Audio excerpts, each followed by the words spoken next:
বহাগ মাথো বিহুতলি নহয়, নহয়ই নিশা ফুলা ফুল।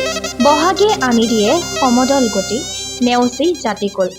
জাতি ধৰ্ম বৰ্ণ নিৰ্বিশেষে সমন্বয় আৰু সম্প্ৰীতিৰ বান্ধোনেৰে সাংস্কৃতিক নগৰী তেজপুৰৰ গৌৰৱান্বিত 1930 চনতে স্থাপিত তেজপুৰ একাডেমী উচ্চতৰ মাধ্যমিক বিদ্যালয়ৰ খেলপথাৰৰ প্ৰাংগণত কালি সফল সমাপ্তি হয় বিহু কৃষ্টি পৰিষদ শোণিতপুৰ জিলা সমিতিৰ বিহু নাচ আৰু ঢোলবাদন কৰ্মশালা।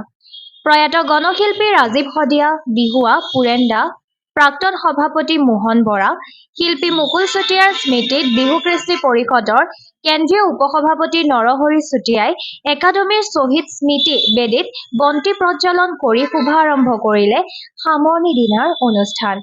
শতাধিক অভিভাৱকৰে সষ্টভিত দৃষ্টিনন্দন সামৰণি অনুষ্ঠানত প্ৰশিক্ষাৰ্থীৰ দ্বাৰা ঢোলবাদন আৰু বিহু নাচ প্ৰদৰ্শন কৰা হয়। প্ৰান্তত বিহু কৃষ্টি পৰিষদ শোণিতপুৰ জিলা সমিতিৰ দ্বাৰা 15 দিনীয়া কৰ্মশালাৰ মানপত্ৰ প্ৰদান কৰা হয়। উল্লেখ্য যে প্ৰতি বছৰে বিহু কৃষ্টি পৰিষদ শোণিতপুৰ জিলা সমিতিয়ে মূল নগৰীখনৰ মধ্যম স্থান একাডেমী প্ৰাংগণত বৃহত্তৰ অসমীয়া জাতিটোক সামৰি বৰ্ণ বৈচিত্ৰ্যৰ ভেদাভেদ পাহৰি প্ৰশিক্ষাৰ্থীসকলক শুদ্ধ ৰূপত বিহু নাচ আৰু ঢোলবাদনৰ কৰ্মশালা প্ৰদান কৰি আহিছে। এইবাৰো শতাধিক ছাত্ৰ-ছাত্ৰীৰ অংশগ্ৰহণত উৎফুল্লিত হৈছে শোণিতপুৰ জিলা সমিতি।